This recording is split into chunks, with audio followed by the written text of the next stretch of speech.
శిశిర శిబిరం నాటిక వింటారు. రచన శ్రీ మైనంపాటి భాస్కర్, నిర్వహణ శ్రీ ఏ బాలకృష్ణ.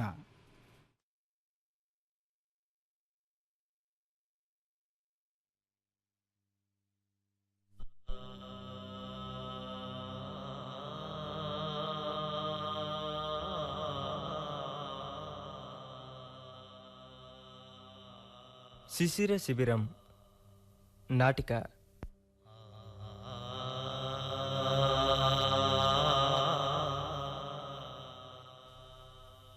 రచన శ్రీ మైనంపాటి భాస్కర్.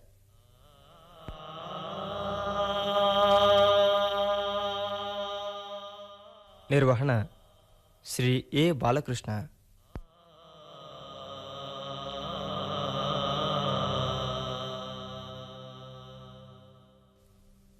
వినండి, శిశిర శిబిరం నాటిక.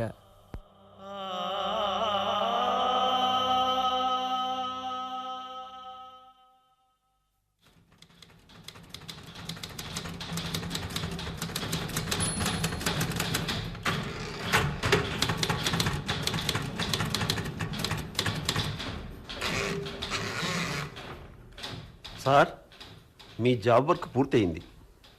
ఇవిగో పేపర్స్. బిల్లు 20 రూపాయలు. బిల్లు ₹1 ఎక్కువే కానీ క్షణంలో పూర్తయిపోయింది వర్కు. తప్పులే ఉండవు కదా? ఒక్క తప్పు ఉంటే మొత్తం డబ్బు వాపసిస్తా. మీ సంగతి నాకు తెలీదా? ఊరికే అడిగా కానీ రేపు ఇంకొన్ని కోర్టు కాగితాలు తెస్తాను. ఇట్లాగే నీట్గా టైప్ చేసి పెట్టాలి. సార్, వర్క్ ఏమన్నా ఉంటే దయచేసి ఇవాళే తెండి. నైట్ అవుట్ చేసి తెల్లారేటప్పటికీ మీకు అప్పగించేస్తాను. రేపటి నుంచి కొన్నాళ్ల పాటు నేను ఊళ్ళో ఉండను. అందుకని. ఎక్కడికి వెళ్తున్నారే? ఉత్తరాదికి. కాశీ ప్రయాగాలతో పాటు హిమాలయాల్లో ఉన్న పుణ్యక్షేత్రాలన్నీ చూసుకుని వస్తాం. ఆహా, పెద్ద ప్రయాణమే పెట్టుకున్నారే. మొత్తం ఫ్యామిలీ అంతా కలిసి వెళ్తున్నారా? అవునండి. నేను, నా భార్య, మా అబ్బాయి నవీను, కోడలు విలాసిని, మొత్తం 4 శాల్తీలు. మరైతే ఇంకే శుభం. ఎప్పటి నుంచో కోరిక ఇప్పటికి తీరుతుంది. తిరిగి వచ్చాక ఇక ఇన్స్టిట్యూట్ వ్యవహారాలన్నీ మా అబ్బాయే చూసుకుంటాడు. ఇన్నేళ్ల నుంచి రెక్కలు ముక్కలు చేసుకుని వెనకేసిన డబ్బుతో ఒక జిరాక్స్ మిషన్ కూడా కొంటున్నా. ఇంకే కొడుకు కోసం అన్నీ అమర్చి పెడుతున్నారన్నమాటే.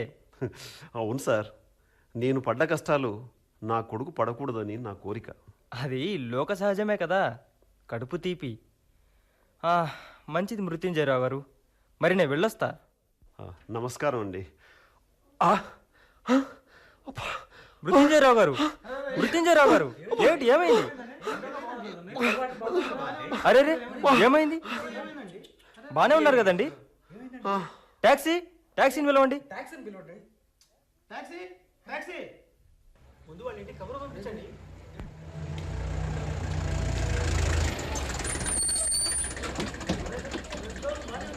అరే, ట్యాక్సీ వచ్చింది, జాగ్రత్త తీసుకెళ్ళండి. జాగ్రత్త అండి.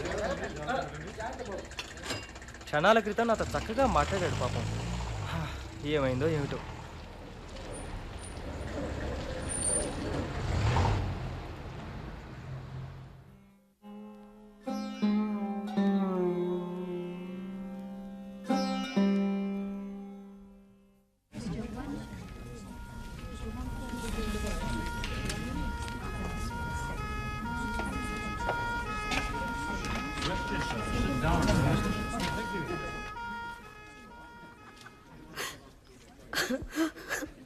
అమ్మా, అమ్మా. బాబు నవీన్, ఏమిట్రా ఇదంతా? నాన్నగారికి తగ్గిపోతుంది, కంగారు పడకమ్మా. డాక్టర్ గారు ఏమంటున్నారు? టెస్టులు చేస్తున్నారు. డాక్టర్ వైద్య అంటే అందరి డాక్టర్ లాంటి వాడు కాదమ్మా.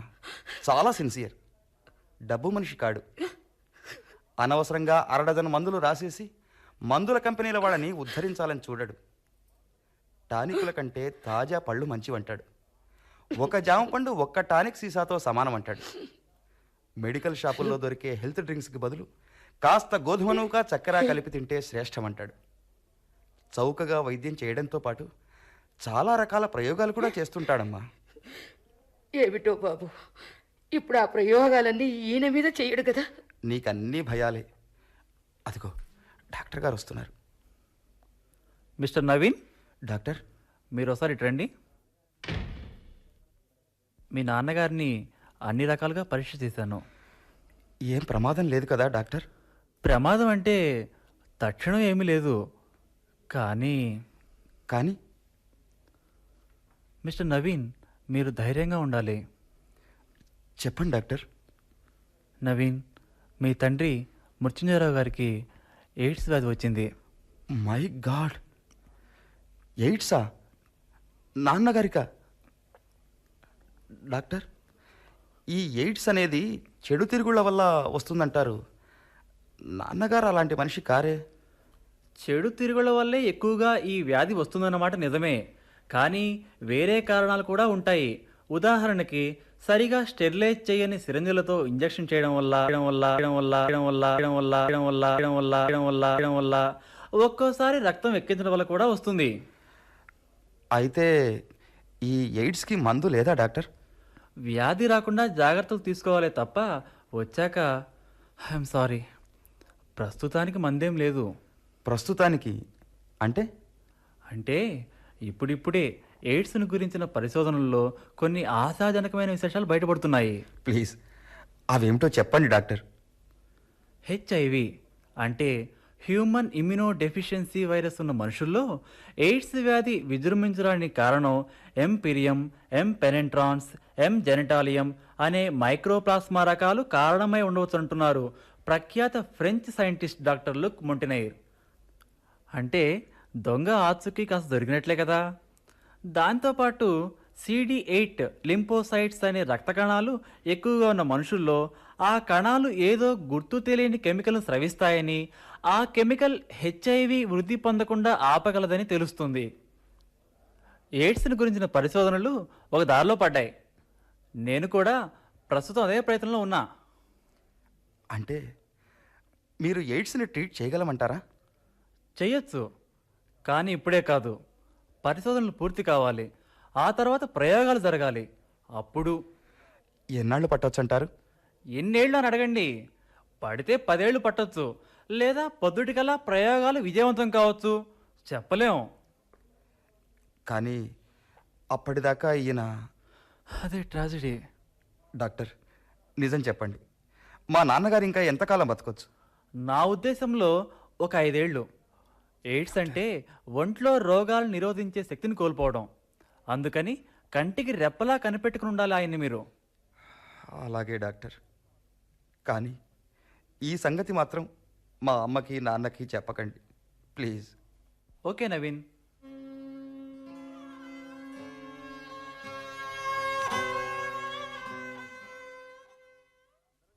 ఎన్నాళ్ల కోరికో అందరం కలిసి ఉత్తరదేశ యాత్ర చేసి రావాలని. దేనికైనా దేవుడి దయ ఉండాలి, కాలం కలిసి రావాలి. ఇన్నాళ్లకు తోసుకుని వచ్చింది ఆ గడియ. ఏమండి, ఆ? హాస్పిటల్లో వారం రోజులు ఉండి వచ్చినా మీరు పూర్తిగా కోలుకున్నట్లు లేదు.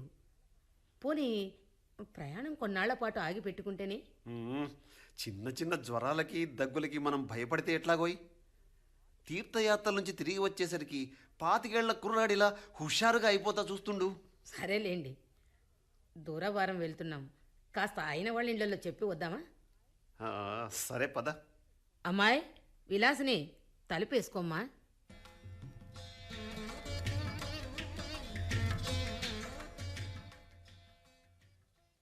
విలాసిని, విలాసిని, ఆ, ఎక్కడికి వెళ్ళారు అమ్మా నాన్న? బంధువులు ఇళ్లలో చెప్పొద్దామని వెళ్ళారు. పాపం, ఇంకా వాళ్ళకి అసలు సంగతి తెలియదు కదా. అసలు సంగతి సరే, ముందు జరగాల్సిన సంగతి ఏమిటో చూడండి. అంటే మీ నాన్నగారికి ఎయిడ్స్ అసలే భయంకరమైన వ్యాధి. దానికి తోడు 5 ఏళ్ళు బతకబోతున్నారు ఆయన. ఆయన్ని కంటికి రెప్పలా కనిపెట్టుకుని ఉండాలన్నారు డాక్టర్ వైద్య. 5 ఏళ్ల పాటు ఆయన్ని కంటికి రెప్పలా కనిపెట్టుకుంటే ఆ తర్వాత మన చేతికి వచ్చేది చెప్పే. విలాసిని, ఏమిటా మాటలు? అవునండి, ఆయనకొచ్చిన రోగం ఎలాగూ తగ్గేది కాదు. పోయే వాళ్ళతో పాటు మనము పోవాలా?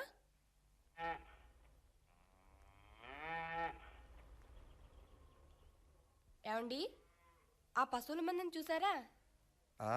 రెండేసి పశువుల చొప్పున కట్టేసి తోలుకెళ్తున్నారు. ఆ వీపుల మీద పెయింట్తో ఆ గుర్తులేమిటి? బక్క చిక్కి ఉన్నాయి గుడ్లు. ఓహో, పాపం కబేళాకి తోలుకెళ్తున్నారనుకుంటా. ఇందులో పాపం ఏముందిలేండి. వయసు అయిపోయింది, జవసత్వాలు ఉడిగిపోయాయి, ఎందుకు పనికిరావు. తిండి దండగని కసాయి వాళ్ళకి అమ్మేసి ఉంటారు. అది లోక సహజం. ఇప్పుడు ఎందుకు చదువుతున్నావు ఇదంతా? అడవుల్లో కూడా అంతేనండి. ఒక జంతువు ఇంకొక జంతువుని వేటాడి తింటుందా? ఆ వేటలో దొరికిపోయేది ఎప్పుడూ రోగిష్టి జంతువులో, బలహీనమైన జంతువులో, లేకపోతే దెబ్బ తగిలి పారిపోలేని జంతువులో అన్నమాట. అలాంటివే ఇంకో జంతువు వాతపడి చస్తాయి. ఇది సృష్టి న్యాయం అండి. Theory of natural selection. పనికి మాలిన ప్రాణులు బతికుంటే భూమికి భారం కాదంటారా? నీ ఉద్దేశం ఏమిటో నాకు అర్థం కావటం లేదు. సృష్టి న్యాయాన్ని బట్టే మనం కూడా పోవాలి. మీ నాన్నగారికి ఎయిడ్స్ తగ్గే వ్యాధి కాదు. అలాంటప్పుడు ఇంకో 5 ఏళ్ల పాటు ఆయన్ని బతకనిచ్చి మనం చావడం ఎందుకు? ఆయన రెక్కలు ముక్కలు చేసుకొని కాస్త సంపాదించుకున్నాడు, దాచుకున్నాడు. దాన్నే ఇప్పుడు ఖర్చు చేద్దాం. ఆయన సంపాదించింది దాచింది అంతా మీకోసం. జిరాక్స్ మిషన్తో సహా అన్నీ కొని మీకు మంచి భవిష్యత్ ఏర్పరచాలని ఆయన కలలు కన్నారు. అవన్నీ పగటి కలలు చేస్తారా? మరేం చేయను? ఇంతకీ నాన్నని చంపేయమనా నీ సలహా? ఇది వరకు కొన్ని కొండ జాతుల వాళ్ళల్లో ఒక ఆచారం ఉండేదిటండి. తల్లిదండ్రులు బాగా ముసలివాళ్ళు అయిపోయాక కొడుకు వాళ్ళని వెంటబెట్టుకుని మంచు కొండల్లోకి తీసుకెళ్లేవాట. వాళ్ళకి 3 రోజులకు సరిపడా ఆహారం, పొగాకు అవి ఉంచి వాళ్ళని అక్కడ వదిలేసి వచ్చేవాడు. ఆ తర్వాత 4-5 రోజుల్లో చనిపోయేవాళ్ళు వాళ్ళు. ఆ ముసలాళ్ళ బాధ ఆ విధంగా తప్పేది వాళ్ళకి. అయితే ఇప్పుడు ఏమంటావు? ఏం లేదు, మనం కూడా ఇప్పుడు తీర్థయాత్రలకి హిమాలయాల్లోకి వెళ్తున్నామని గుర్తు చేస్తున్నాను అంతే.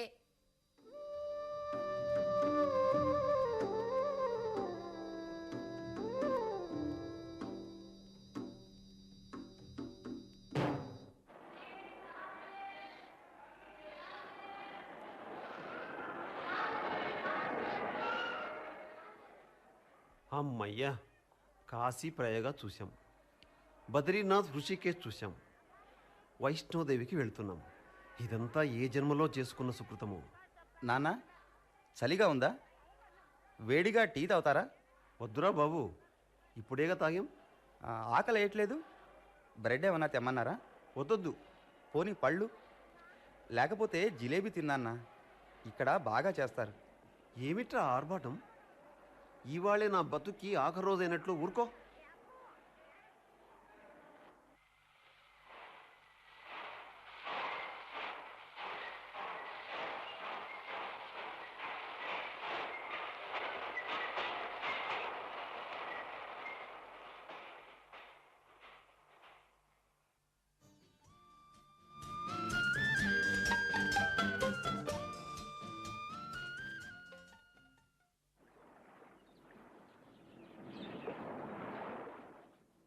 దేవుడి దయవల్ల వెళ్ళిన అన్ని చోట్ల దర్శనం బాగా జరిగింది. అదిగో అక్కడేదో చిన్న ఆలయం ఉంది, అది కూడా చూసుకుని వద్దాం పద. అమ్మని మీ ఆవిడ్ని పిలు. నాన్న, వాళ్ళని ఇక్కడే ఉండని. ఇక్కడికి దగ్గరలోనే ఎవరో యోగి తపస్సు చేసుకుంటున్నట్ట. మన ఇద్దరం వెళ్ళి చూసొద్దాం. నిజంగానే? అవునులే, హిమాలయాల్లో తపస్సు చేసుకునే వాళ్ళకేం తక్కువ. సరే పద, పుణ్యపురుషుల దర్శనమే మహాభాగ్యం కదా.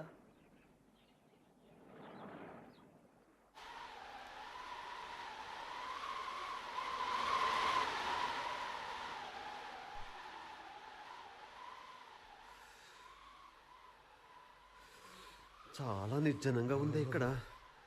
ఇంతకీ ఎక్కడా ఆ యోగి? ఇటే, ఇంకొంచెం ముందుకు వెళ్తే కనపడతారు. ముందుకు సరే, మళ్ళీ అసలు వెనక్కి వెళ్ళగలమా? ఈ మంచులో దోవ ఎలా తెలుస్తుందిరా? నేను బాగా గుర్తు పెట్టుకున్నాలే నాన్న, నువ్వు త్వరగా నడువు.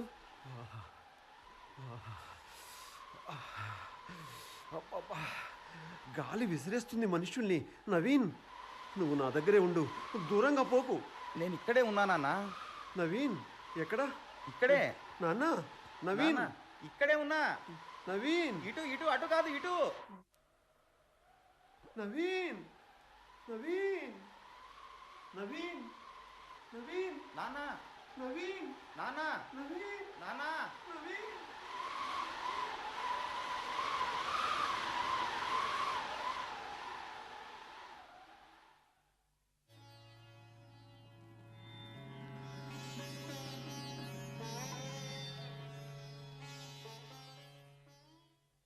అబ్బా ఇంకా ఎన్నాళ్ళండి ఆ దిగులు మొహం?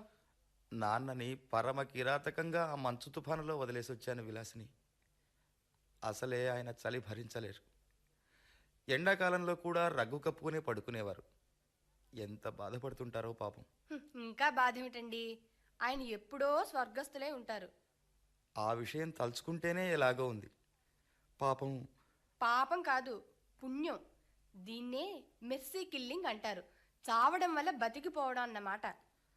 అయితే మనం చేసింది మంచి పనేనంటావా విలాసిని? అందులో ఏమాత్రం సందేహం లేదు. మృత్యుంజయరావు గారు, అయ్యా మృత్యుంజయరావు గారు. ఎవరండి? నా పేరు భలేరావు, బాలముకుందు భలేరావు, లాయర్ని. లాయరా? ఏం పనండి? మృత్యుంజయరావు గారు ఉన్నారా? ఆయన వెళ్ళిపోయారు. ఎక్కడికి? నాన్నగారు స్వర్గస్థులయ్యారండి. Is it? అందరం కలిసి తీర్థయాత్రలకు వెళ్ళాం. అక్కడ మంచు తుఫానులో చిక్కుకుపోయారు నాన్నగారు. పాపం. It's all right. ఇంతకీ మీరు వచ్చిన పని? ఆ, మీకు లక్ష్మీపతి గారు తెలుసా? లక్ష్మీపతి గారా? తెలీదే. తెలిసి ఉండడానికి అవకాశం కూడా లేదులేండి. ఆయన మీకు చాలా దూర బంధువు. అయితే ఆయన వారసులు ఎవరు లేకుండా చనిపోయాడు పాపం. అలాగా? వెదగ్గా ఆయనకు అతి దూరపు వారసుడు మీ తండ్రి అయిన మృత్యుంజయరావు గారే అని తెలిసింది. ఏమిటి? మీ నాన్నగారు కూడా మరణించారు కాబట్టి ఇప్పుడు ఆస్తి అంతా మీకే వస్తుంది. నిజంగానా? అబ్బా, భలే శుభవార్త చెప్పారండి భలేరావు గారు. ఇవిగో డాక్యుమెంట్లు. ఓ నెలలోగా ఆస్తి అంతా మీ పరమయ్యేటట్టుగా ఏర్పాటు చేస్తాను. మీకు నా కృతజ్ఞత ఎలా చెప్పుకోవాలో అర్థం కావడం లేదు. భలేవాడిపోయి కృతజ్ఞతనా ఇంకా ఏమన్నానా? నా డ్యూటీ నేను చేశాను అంతే. వెళ్ళొస్తాను. ఏమండి, మిమ్మల్ని ఆ, ఇట్రండి. వస్తున్నా. అదృష్టం మనల్ని వెతుక్కుంటూ వచ్చిందండి. విలాసిని, మరి మనకింక దరిద్రం తీరిపోయినట్టే కాబట్టి వెళ్ళి నాన్నని వెతికి తీసుకురానా? అబ్బబ్బబ్బా, మీ చాదస్తం చూస్తే విసుగొచ్చేస్తోంది. మీ నాన్నగారు ఎప్పుడో ప్రాణాలు వదిలేసి ఉంటారు. నీకంత ఖచ్చితంగా ఎలా తెలుసు? ఎలా అంటే ఆయనే మళ్ళీ మన ఇంట్లో పుట్టబోతున్నారు కాబట్టి. అంటే? అన్నీ వివరంగా చెప్పాలి. మీరు తండ్రి కాబోతున్నారండి. నిజంగానే? ఆహా, అక్షరాల నిజం. ఇంక మీరు వెనక చూపు వదిలేయండి. ముందు చూపు ముఖ్యం. మనకి ముద్దులు మూటగట్టే బాబు పుడతాడు. వాణ్ణి మనం అల్లారు ముద్దుగా పెంచాలి, పెద్ద చేయాలి, పెద్ద పెద్ద చదువులు చెప్పించాలి. ఏమంటారు? ఇంకేమంటాను, సరేనంటాను.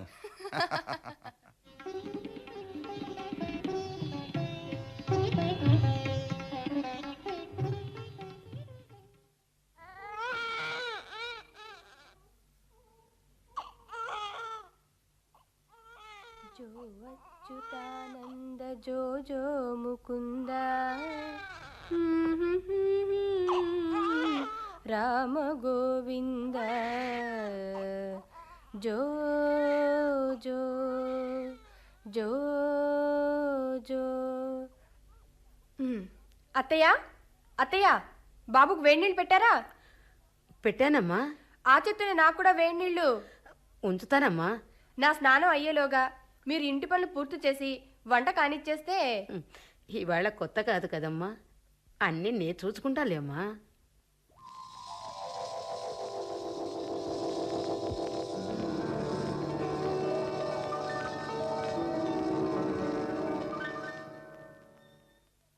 మామ, నేను స్కూల్కి వెళ్ళాలి.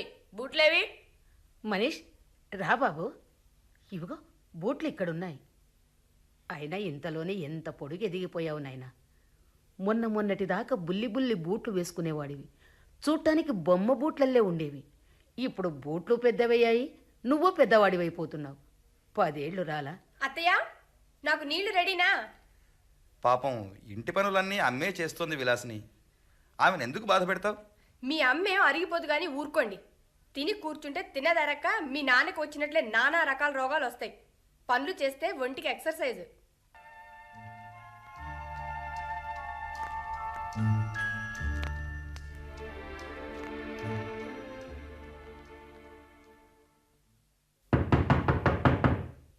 ఎవరు? ఓహో, డాక్టర్ వైద్య గారు మీరా? రండి రండి రండి రండి. 10 ఏళ్ల క్రితం మీ తండ్రి మృత్యుంజయరావు గారికి వైద్యం చేశాను, గుర్తుందా? అయ్యో, మిమ్మల్ని ఎలా మర్చిపోగలను? అప్పుడు చెప్పాను, గుర్తుందా? ఏనాటికైనా ఎయిడ్స్కు విరుగుడు కనిపెడతానని. కనిపెట్టేశారా? వదులుతానా? లక్షణంగా కనిపెట్టాను. ఆ కనిపెట్టేదేదో 10 ఏళ్ల క్రితమే కనిపెట్టి ఉంటే మా నాన్న బ్రతికుండేవారు కదా. ఇప్పుడు మాత్రం ఏం కొంప ముంచుకుపోయిందని. అంటే? నేను ఇవాళ మీ ఇంటిల్లిపాదికి ఒక గొప్ప బహుమతిని ఇవ్వబోతున్నాను. బహుమత? ఏమిటండి అది? నాతో పాటు ఎవరిని తీసుకొచ్చానో చూడు. నాన్న, నువ్వా? ఏమండి, మీరా? మోయ మీరా? అవునర్రా, నేనే. ఏమండి, మీరు మీరు నిజంగా మీరేనా? అవును, నేనే నేనే నేనే నేనంటే నేనే. ఏమిటి ఇదంతా? పగటి వేషగాళ్ల పద్ధతిలా ఉందే. చచ్చిన మనిషి తిరిగి ఎలా బతికి వస్తాడు? ఇదేమన్నా సత్యకాలమా, పురాణ యుగమా? పురాణ కాలం కాదు కానీ 21వ శతాబ్దం, అందుకే ఇది సాధ్యమైంది. డాక్టర్ గారు, ఏమిటి? ఏం జరిగింది? వివరంగా చెప్పండి. జరిగిందంతా అర్థం కావాలంటే మీకు కొంత వివరంగా చెప్పాలి. ఓపిక వింటారా? ఏమిటిది చెప్పండి. చనిపోయిన మనిషి మళ్ళీ తిరిగి బతికి వస్తాడని, అతని కోసం అతని దేహాన్ని భద్రంగా ఉంచాలనే ఊహ పాతకాలపు ఈజిప్షియన్లలో ఉండేది. చాలా చిత్రమైన విషయాలు చెబుతున్నారు. అంతకంటే చిత్రమైన అసలు విషయం చెప్తాను. ఒకప్పుడు చావు అనే పదానికి ఉన్న డెఫినేషన్ ఇప్పుడు చెల్లుబాటు కావడం లేదు. కొద్ది సంవత్సరాల క్రితం చావు అంటే గుండె ఆగిపోవడం, నాడి అందకపోవడం, శ్వాస ఆగిపోవడం, ఇవే మరణానికి సూచనలుగా ఉండేవి. మరి ఇప్పుడు? ఇప్పుడు సైన్స్ ఎంతో అభివృద్ధి చెందింది. మెదడులోని చివరి జీవకణం చనిపోయేదాకా అది మరణం కింద లెక్క కాదుంటున్నారు ఇప్పటి శాస్త్రజ్ఞులు. ఆ చివరి జీవకణాన్ని రీవైటలైజ్ చేసి దాని సాయంతో కొత్త కణాలను సృష్టించగలిగితే శవానికి మళ్ళీ ప్రాణం పోసినట్లే. ఎయిడ్స్కి విరుగుడు కనిపెట్టడంతో పాటు బతికి ఉన్న ఆ ఒక్క జీవకణం సాయంతో శవాలకు జీవం పోసే పద్ధతిని కూడా పర్ఫెక్ట్ చేశాను, థ్యాంక్స్ టు జెనెటిక్ ఇంజనీరింగ్. నా పరిశోధనలు జయప్రదంగా ముగిశాయి. ప్రయోగాల కోసం హిమాలయాలకు వెళ్ళాక అక్కడ కనబడింది మీ తండ్రి మృత్యుంజయరావు శరీరం. మంచులో కూరుకుపోయింది. ఆ శరీరాన్ని పట్టుకొచ్చాను, పరిశోధించాను. దానిలో ఇంకా కొన్ని జీవకణాలు సజీవంగానే ఉండటం గమనించాను. వాటిని రీవైటలైజ్ చేశాను. మీ తండ్రికి పునర్జన్మ వచ్చింది. ఆ తర్వాత ఆయనకి యాంటీ ఎయిడ్స్ డ్రగ్స్ ఇచ్చాను. నవీన్, మీ తండ్రి మృత్యుంజయరావు గారు ఇప్పుడు పూర్తి ఆరోగ్యవంతుడు. ఏమండి మృత్యుంజయరావు గారు, మీరు నిజంగా సార్థక నామధేయులే. కంగ్రాచులేషన్స్. నా పని పూర్తయింది, నేను వెళ్ళొస్తా.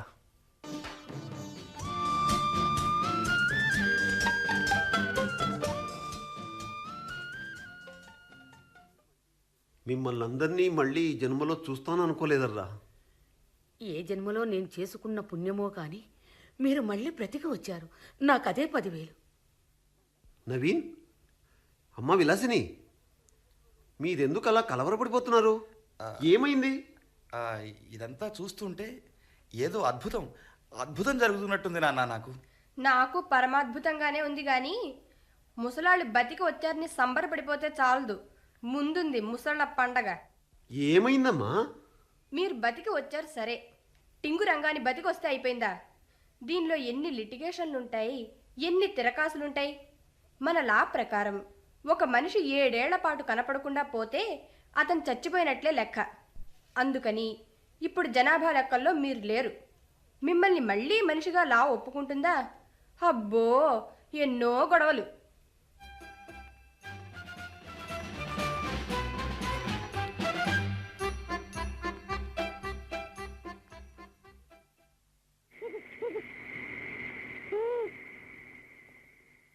విలాసిని, ఇది నమ్మశక్యంగానంత విచిత్రంగా ఉందో.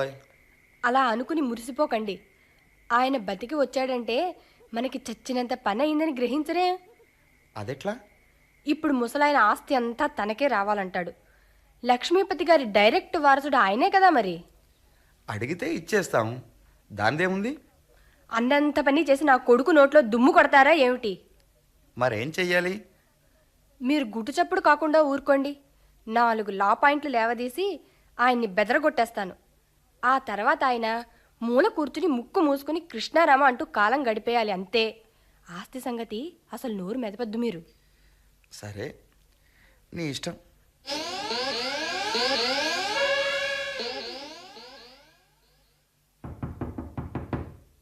అత్తయ్య, తలుపు చూడండి.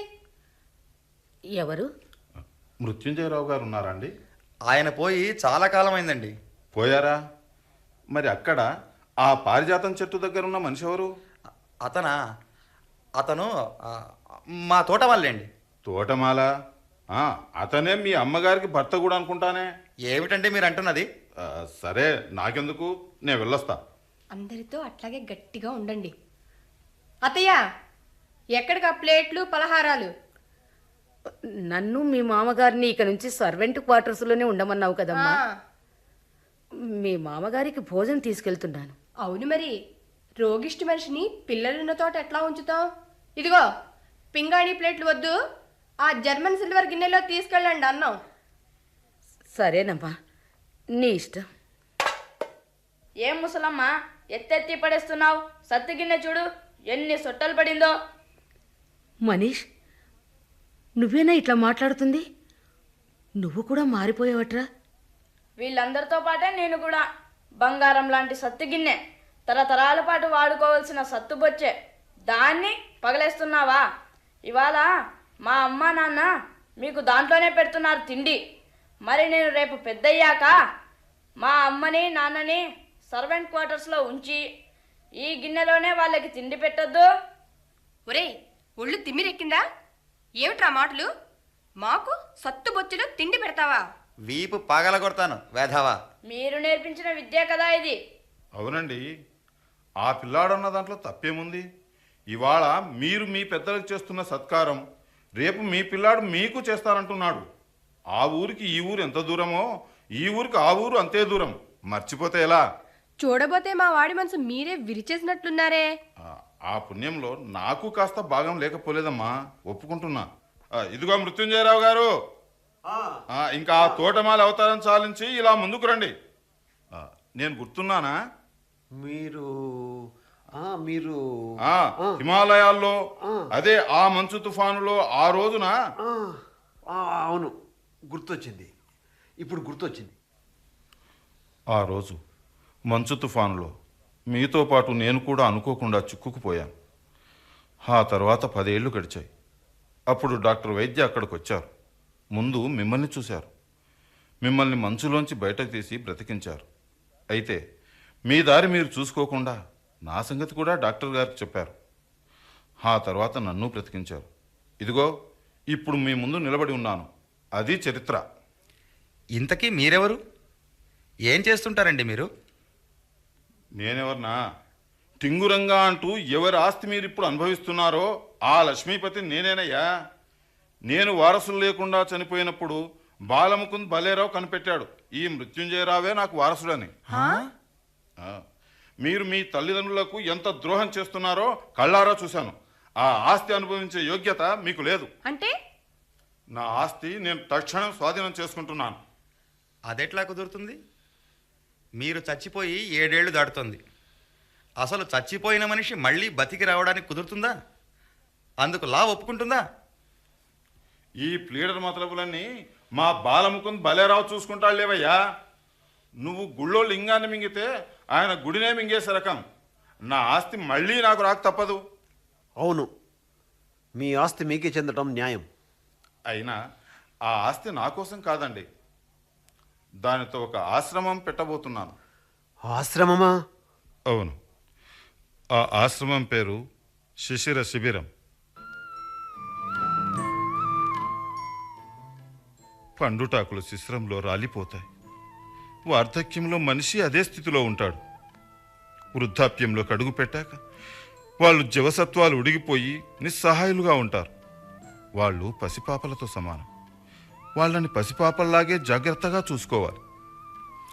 జీవితంలో 33 కాలం పిల్లల కోసమే శ్రమపడిన మనుషులకు కనీసం చివరి రోజుల్లోనైనా విరామం, విశ్రాంతి, ఆప్యాయత, అభిమానం అవసరం. ఆ ఏర్పాట్లన్నీ ఎదిగి వచ్చిన పిల్లలు చేయాలి. కానీ సరిగ్గా అవే కరువైపోతున్నాయి వయసు మళ్ళిన వాళ్ళకి. అందుకే నా ఆస్తంతా కూడా నేను పెట్టబోయే శిశిర శిబిరానికే అంకితం.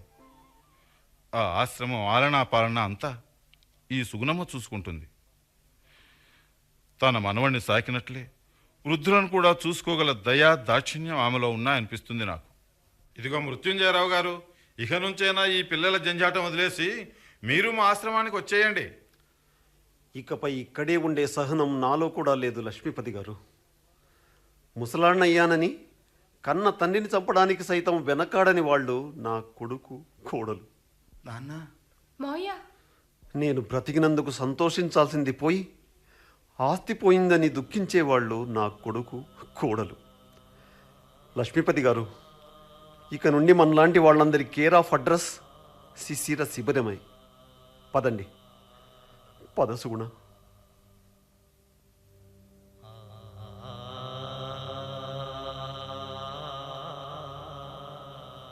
శిశిర శిబిరం నాటిక విన్నారు.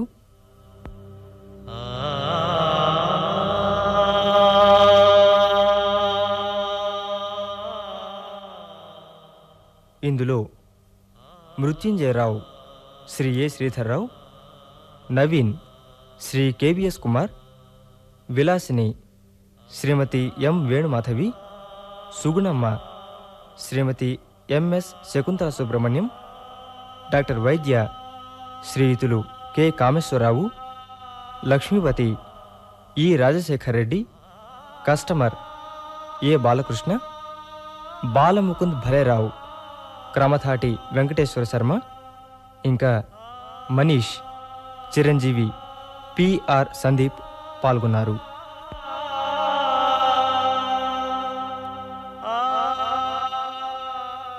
సాంకేతిక సహకారం శ్రీ ఐ మోహన్ సుధాకరరావు, శ్రీ గణపతి.